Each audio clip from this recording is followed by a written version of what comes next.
நம்ம உடம்புல இருக்கிற ஒரு சூப்பர் பவர் பட்டனை பத்தி தான் இன்னைக்கு நம்ம பார்க்க போறோம். அதோட பேரு வேகஸ் நரம்பு. இத நம்ம உடம்போட மிக நீளமான நரம்புன்னு சொல்லலாம். இந்த நரம்பு எங்க இருக்கு?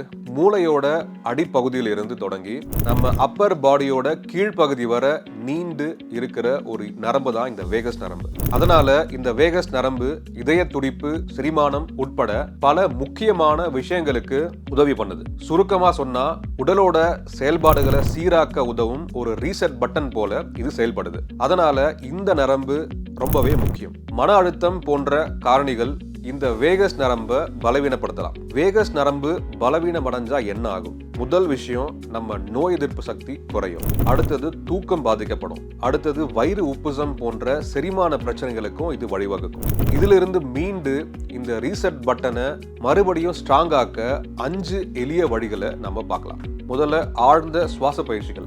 மிக எளிய ஆனா சக்தி வாய்ந்த வழிமுறை இது. ஆழ்ந்த சுவாசத்தை நாம எப்படி உறுதிப்படுத்திக்கிறது?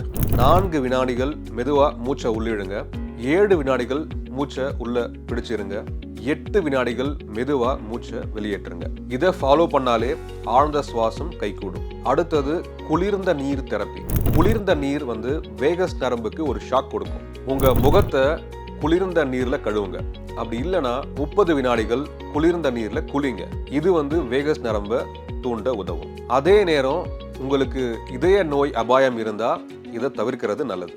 அடுத்தது வேகஸ் நரம்பை தூண்டும்படியான சில யோகாசனங்களை நீங்க நிபுணரோட வழிகாட்டுதல் படி பண்ணலாம். தியானம் பண்ணும்போது நம்ம மனசை அமைதி அடையும். இது நேரடியாகவே வேகஸ் நரம்பை தூண்டுது. அதுக்கு அடுத்தது வேகஸ் நரம்பு காதுகளுக்கு கீழேயும் கழுத்தின் பக்கவாட்டிலையும் அமைந்திருக்கு. அதனால நீங்க காதுகளுக்கு கீழேயும் கழுத்துகளுக்கு பக்கவாட்டிலையும் மென்மையா மசாஜ் பண்ணும்போது வேகஸ் நரம்பு ஆக்டிவேட் ஆகும். இது எல்லாத்தையும் விட உங்களுடைய அன்றாட வாழ்க்கை முறை, உணவு, உறக்கம் போன்றவற்றை சீரா பராமரிக்கிறது மூலமா இந்த வேகஸ் நரம்பு சக்தி வாய்ந்ததா எப்பவுமே வச்சிருக்கலாம். இந்த மாதிரியான ஆரோக்கியம் சார்ந்த காணொளிகளுக்கு ஹாப்பியஸ்ட் ஹெல்த் தமிழ் சேனலை சப்ஸ்கிரைப் பண்ணுங்க. நன்றி.